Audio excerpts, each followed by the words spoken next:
어제 본문은 사무엘이 부재한 상황에서 번제를 드렸던 사울이 자신이 잘못 행한 것이었음은 알고는 있지만 결코 뉘우치지 않는, 오히려 스스로 제사를 드릴 수밖에 없었던 자신의 입장을 강력하게 변호하는 장면에서 끝이 났습니다. 그리고 오늘의 본문은 사울의 그러한 행위에 대한 사무엘의 책망으로 시작합니다.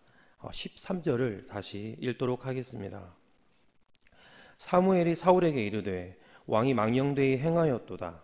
왕의 하나님 여호와께서 왕에게 내린 명령을 지키지 아니하였도다.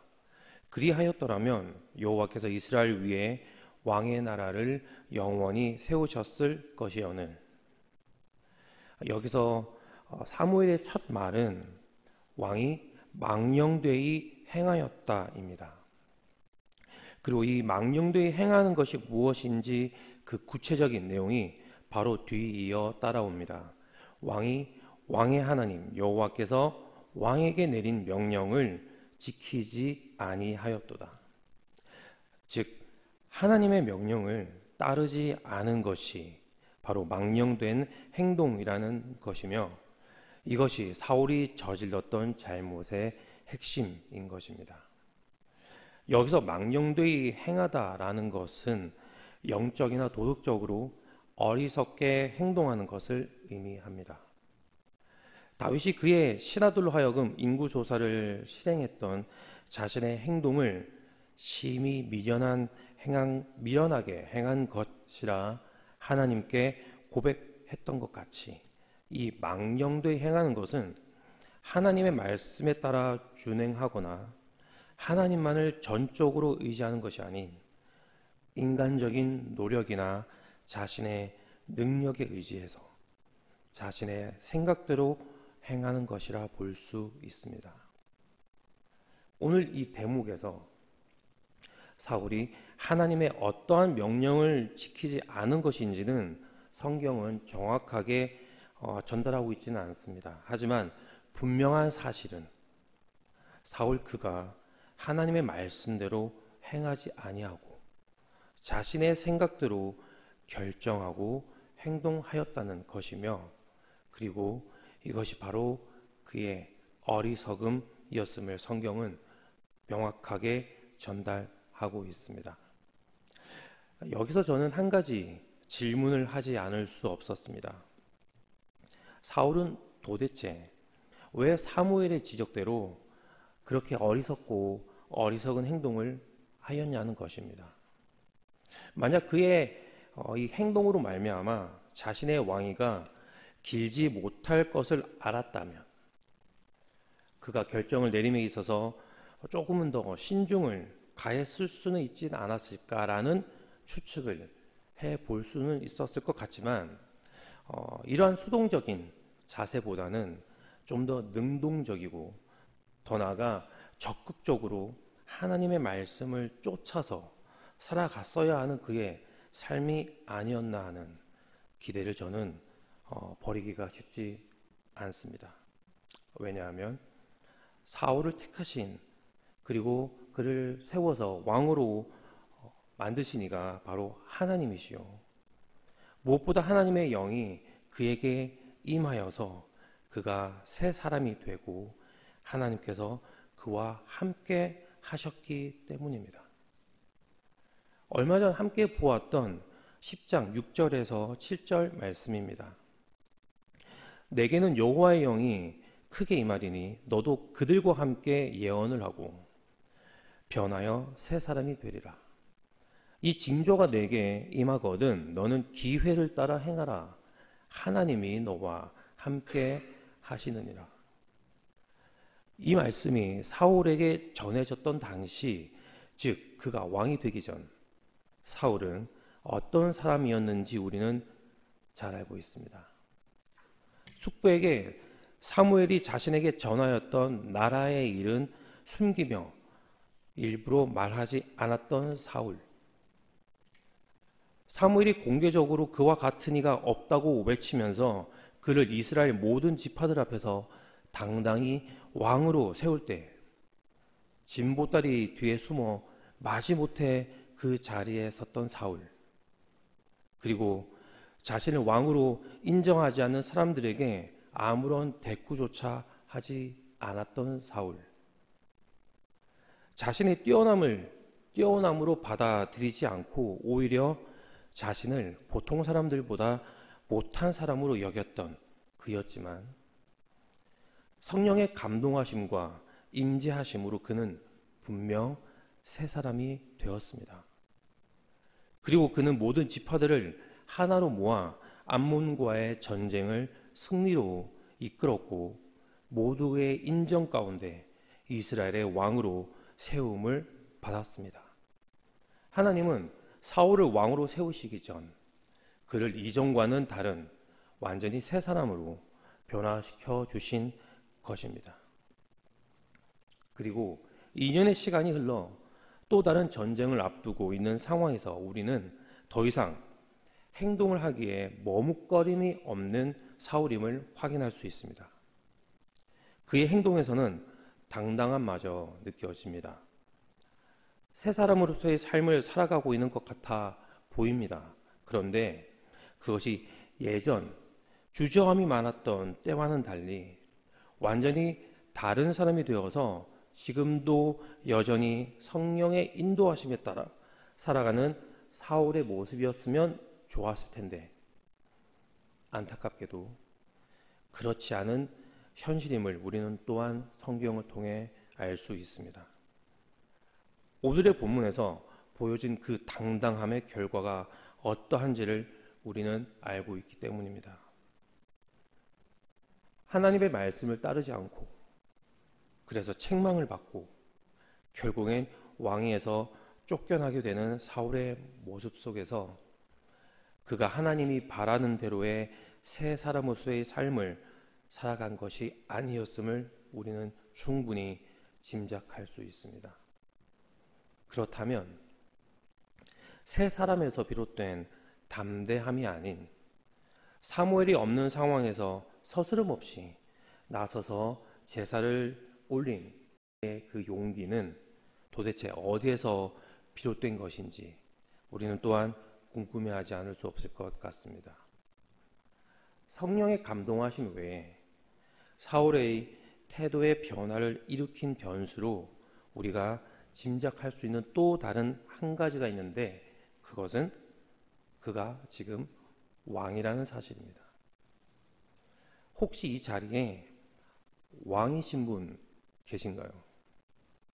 아니면 왕이 되고 싶은 분은 계신지 아는지 모르겠습니다.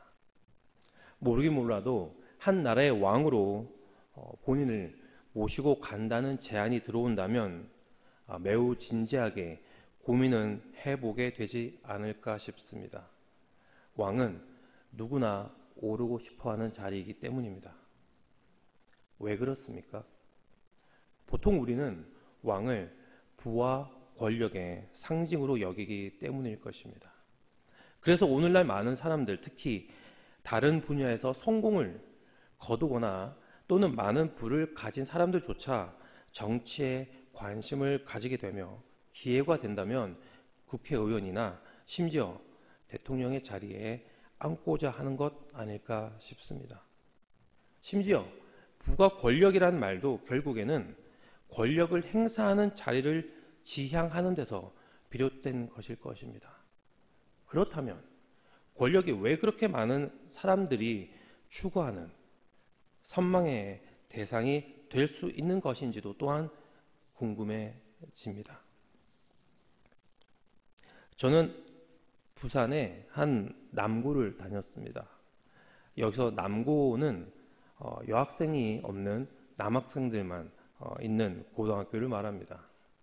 당시 반장보다 인기가 있었던 감투가 하나 있었는데 그것은 바로 선도부원이었습니다. 교문 앞에 서서 등교하는 학생들 중 복장이 불량하거나 지각하는 학생들에게 이리 가라 저리 가라 또는 이렇게 해라 저렇게 해라 하면서 말 한마디로 움직이게 하는 데서 오는 희열 아닌 희열을 느낍니다. 그 뭔가가 된 듯한 느낌의 절정은 매달 한 번씩 찾아오는 슬램덩크라는 만화책과 함께 왔습니다. 신간이 서점에 들어온 그 다음 날이면 어김없이 각 반 서랍에는 슬램덩크의 신간이 가득가득 찼습니다.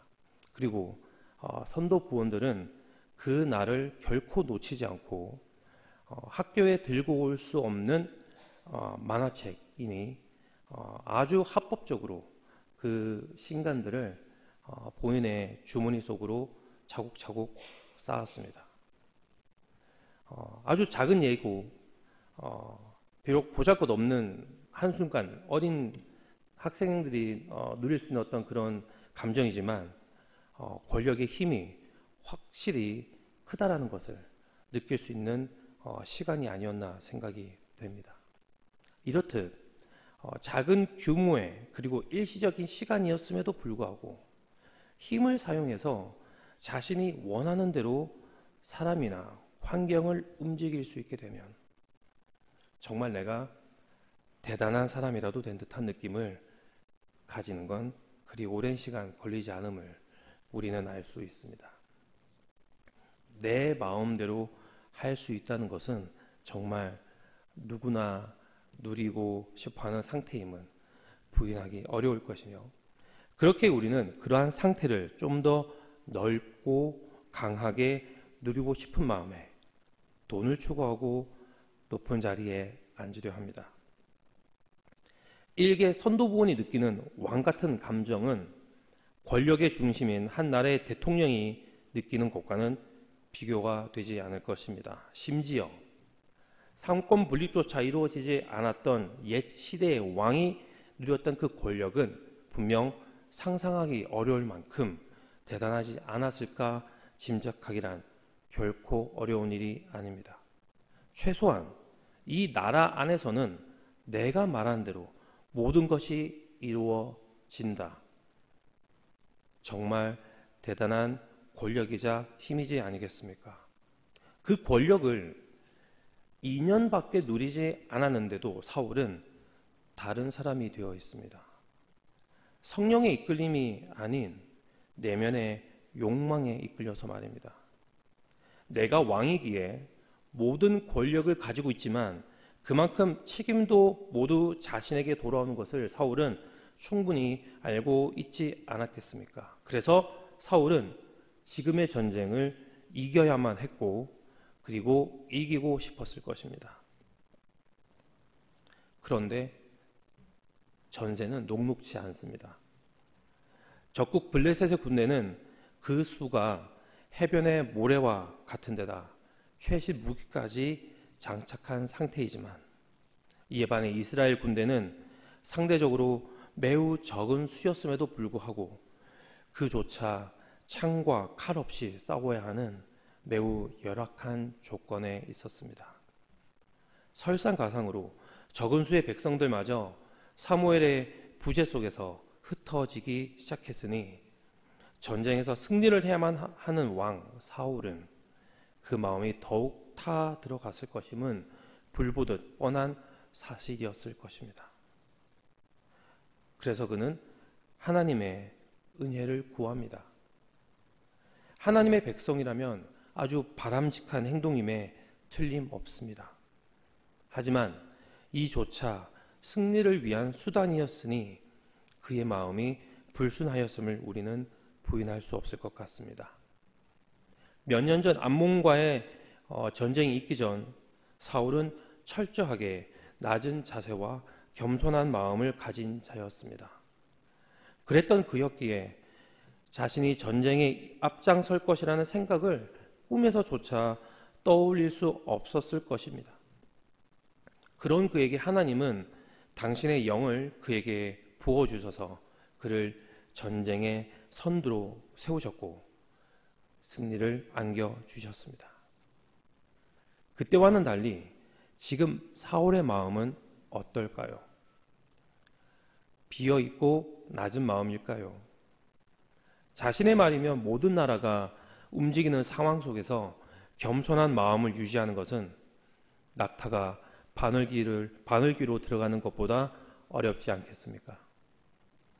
좀 더 근본적으로 인간은 본디 자신을 높이고자 하는 존재이기 때문에 나보다 높은 이를 찾아보기 힘든 상황 속에서 낮고 천한 마음을 가지기란 불가능한 일일 것입니다. 왕인 나, 그리고 내가 앞장서고 있는 전쟁이기에 그 전쟁에서 보란 듯이 승리해야 나의 이름은 더욱 높아지고 나의 자리는 더욱 굳건하여질 것입니다.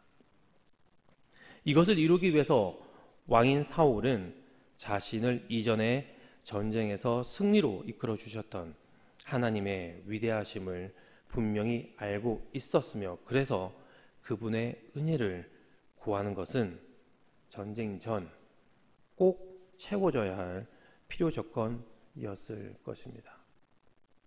그런데 그 순간 사울이 한 가지 떠올리지 못한 것이 있었으니, 자신을 왕으로 택하신 이가 하나님이라는 사실입니다. 고작 2년밖에 지나지 않았는데 사울은 자신이 원래부터 왕노릇하고 있다고 착각한 것은 아닌지 모르겠습니다. 하나님은 나의 왕자리를 유지시켜줄 필요 조건이 아니라 나를 왕으로 삼고 그 역할을 수행할 수 있도록 가능하게 한 유일무이한 충분 조건이라는 사실을 사울은 까마득하게 잊어버린 것 같습니다. 일개 선도부원이 누렸던 권력은 결코 자신에게서 나온 것이 아닌 그 뒤에 있는 학생주임 선생님이나 학교에서 비롯된 것처럼, 사울은 자신의 정체성을 망각하였기에 그는 하나님의 정체성마저 헷갈렸던 것 같습니다. 내가 이 땅에서 엄청난 권력의 힘을 행사하는 왕이라고 하는 생각이 사울로 하여금 하나님의 왕되심을 잊게 만들었습니다. 바로 이 점 때문에 그가 하나님의 말씀을 가볍게 여기게 된 것 아니겠습니까? 그리고 우리 또한 그러지 않나 오늘 이 아침 돌아봐야 하지 않을까 싶습니다. 조금 전 드렸던 질문 다시 드리겠습니다. 혹시 이 자리에 왕이신 분 계신지요? 저는 이렇게 대답하겠습니다. 네, 우리 모두가 왕입니다. 조금 더 정확하게 말씀드리자면, 네, 우리는 모두 왕 노릇하고 싶어 합니다. 로 말씀드려야 될 것 같습니다. 아담 이후로 우리는 모두 왕 노릇하고 싶어 합니다.